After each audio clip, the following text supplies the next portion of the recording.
गुरुमुखों, संत महापुरुषों के ये वचन है कि दीपक गुरु का वचन है, लेकर चले जो साथ, जगत अंधेरी कोठरी कबहु न भटके पाथ। सारे संसार में अज्ञान का अंधेरा छाया है और महापुरुषों के वचन जगमगाते हुए दीपक के समान है।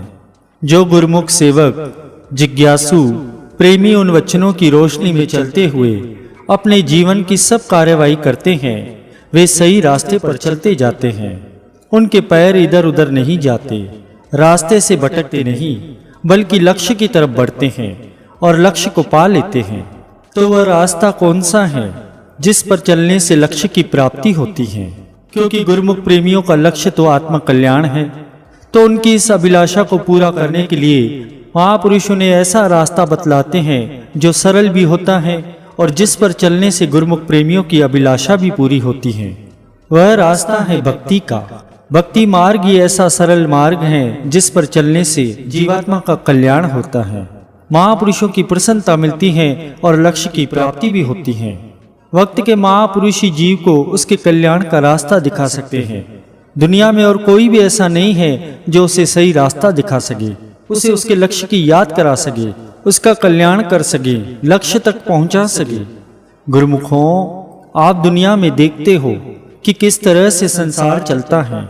संसार के लोग दिन रात अपने काम धंधों में, शारीरिक सुख सुविधाओं के सामान इकट्ठा करने में, अपने परायों की कमी बेशी निकालने में, ईर्ष्या द्वेष में पड़े हुए हैं। उन्हें आत्मा के कल्याण का ख्याल ही नहीं आता। वक्त के महापुरुषों की संगति का लाभ उठाने से वे लोग भूले हुए हैं। जब उन्हें ये विचार ही नहीं है तो वे सही रास्ते पर कैसे चल सकते हैं? वे तो संसार के धंधों में उलझकर अपना अनमोल जन्म यूं ही व्यर्थ गवा रहे हैं। इधर आप गुरुमुख हैं जिन्हें आत्मा के कल्याण का ख्याल भी है, महापुरुषों की संगति भी मिली है, उनके बताए हुए रास्ते पर आप चल भी रहे हैं, तो आप गुरुमुख बहुत ही भाग्यशाली हैं।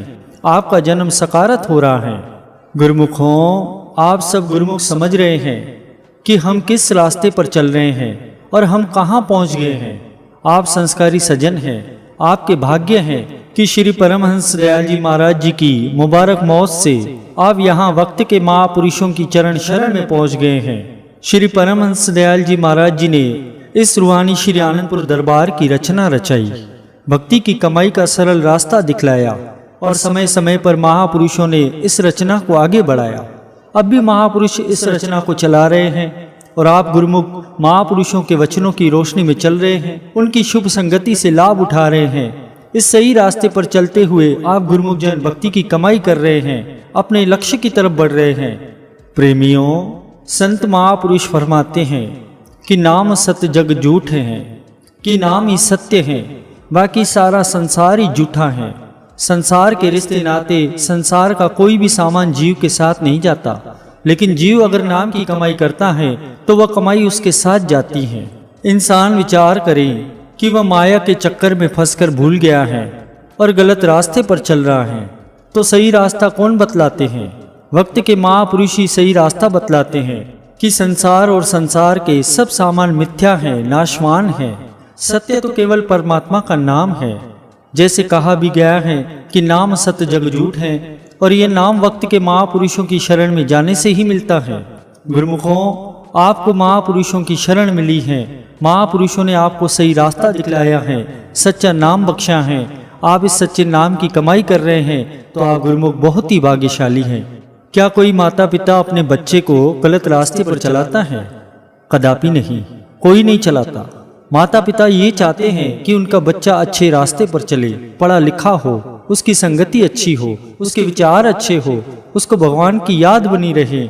वे उसे नेकी के रास्ते पर चलाते हैं। जैसे एक माता पिता अपने बच्चों से हित करते हैं, उनको सही रास्ते पर चलाते हैं, वैसे ही आप सब गुरुमुख भी महापुरुषों के अपने हैं। महापुरुष आपसे हित करते हैं, आपको सही रास्ते पर चलाते हैं।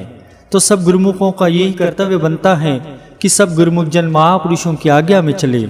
हमारे श्री पंचम पातशाह गुरु महाराज जी ने 5 नियम निर्धारित किए हैं। सब गुरुमुख उन नियमों की पालना हमेशा करें। आप सभी जानते ही हैं कि वे 5 नियम कौन से हैं। वे नियम हैं श्री आरती, पूजा, भजन, अभ्यास, दर्शन, ध्यान, सेवा, सत्संग। तो इन नियमों की पालना करते हुए सभी गुरुमुख जन अपना जीवन सफल करें और महापुरुषों की प्रसन्नता हासिल करें। गुरुमुखों, महापुरुषों की प्रसन्नता हासिल करने से ही जीव को सब कुछ मिल सकता है। जब तक उनकी प्रसन्नता हासिल नहीं होती कुछ भी नहीं मिलता। इसीलिए सभी गुरुमुख हमेशा ये ख्याल करें कि महापुरुषों की प्रसन्नता किसमें है। महापुरुषों की प्रसन्नता तो गुरुमुखों के कल्याण में है, और कल्याण होता है महापुरुषों की आज्ञा में चलने से, भक्ति की कमाई करने से। श्री आनंदपुर दरबार श्री परमहंस दयाल जी महाराज जी का दरबार है। आप सब गुरुमुख जन इस दरबार के सेवक हैं। सेवक का धर्म क्या है? कहते हैं कि जब श्री रामचंद्र जी, सीता जी और लक्ष्मण जी वनवास को जा रहे थे तो उस वक्त अयोध्या में भरत जी मौजूद नहीं थे। जब वे वनवास को चले गए और भरत जी जब अयोध्या पहुंचे तो उनके जाने का उनको बहुत ही दुख हुआ। उन्हें वापस लाने के लिए भरत जी जब सब माताओं को साथ लेकर उनके पास जाने को जब पैदल चले तो कुछ सेवकों ने कहा कि आप घोड़े पर या रथ पर सवार हो जाएं। तब भरत जी ने क्या कहा कि श्री रामचंद्र जी तो पैदल ही गए हैं। सिर भर जाऊं उचित असमोरा, सब ते सेवक धर्मो कठोरा। कि मेरे लिए तो उचित ये है कि मैं सिर के बल चलकर जाऊं, ऐसा भरत जी ने कहा। गुरुमुखों, भरत जी के बारे में आपने सुना ही होगा कि वे बहुत ही प्रेमी थे। श्री रामचंद्र जी के भाई होते हुए भी शुरू से ही वे खुद को उनका सेवक कहलाते थे। उन्होंने बहुत ही विनती की कि प्रभु वापस अयोध्या चलें, लेकिन आप सबको तो ये विदित ही है कि श्री रामचंद्र जी तो जन कल्याण के लिए, राक्षसों का नाश करने के लिए, भक्तों और तपस्वियों को सुख देने के लिए ही जा रहे थे। उनका उद्देश्य तो अपने भक्तों का कल्याण करना ही था। तो इस कार्य को करने के लिए उनका जाना भी कुदरती तौर पर निश्चित ही था।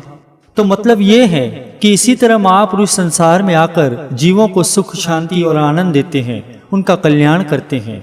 आप सब गुरुमुख जन श्री गुरु दरबार के सेवक हैं, तो सबका क्या फर्ज बनता है? यही कि श्री दरबार के जो नियम बने हैं उनकी परिपालना करें, अपने सेवक धर्म की पालना करें। जैसे भरत जी ने अपने भगवान के प्रति इतना भाव रखा और वे सेवक कहलाए, तो इस तरीके से आप सब गुरुमुखों को श्री परमहंस महापुरुषों ने सेवक का दर्जा दिया है। तो सब सेवक अपने सेवक धर्म की पालना करें। भरत जी ने खुद को कितना सादा हुआ था, ये तो भरत जी की भावना से ही पता चलता है कि सिर भर जाऊं उचित असमोरा, सब ते सेवक धर्मो कठोरा। इसलिए गुरुमुखों के लिए ये जरूरी है कि जैसे कहा भी गया है, साधु सो जो काया साधे, तजी आलस और वाद विवादे। कि वही सेवक हैं, वही साधु हैं जो अपने इष्ट देव की आज्ञा में चलता है, अपने तन को, अपने मन को हर समय सेवा में लगाता है। हर सेवक को ये ख्याल होना चाहिए कि मैं श्री गुरु दरबार का, श्री परमहंस दयाल जी महाराज जी का सेवक हूँ। और यह भी है कि सेवा करने वाला ही सेवक कहलाता है। इसके साथ ही सेवक को हर समय आलस्य और वाद विवाद से बचना चाहिए। तो आप सब जितने भी गुरुमुख हैं, सब श्री गुरु दरबार के सेवक हैं। सब गुरुमुख जन श्री दरबार में किस लिए आते हैं? सब क्यों सेवक कहलाते हैं?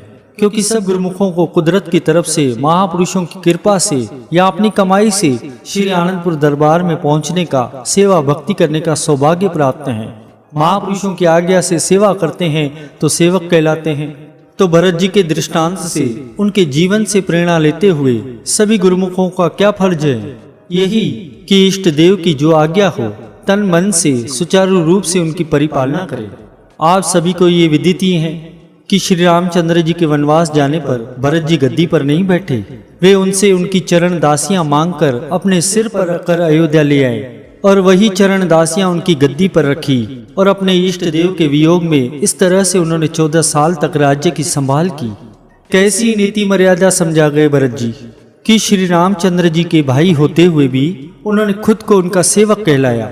ये कैसा सिद्धांत दिखाया, भक्ति की कैसी ऊंची मिसाल कायम कर दी भरत जी ने। गुरुमुखों, भरत जी अपने इष्ट देव के सेवक थे और आप सब श्री गुरु दरबार के सेवक हैं। जिस तरह श्री रामचंद्र जी की आज्ञा की पालना भरत जी ने की, उसी तरह सब गुरुमुखों का ये फर्ज है कि सब गुरुमुख जन श्री परमहंस महापुरुषों की आज्ञा में चलकर अपना जन्म सफल करें और महापुरुषों की प्रसन्नता को हासिल करें।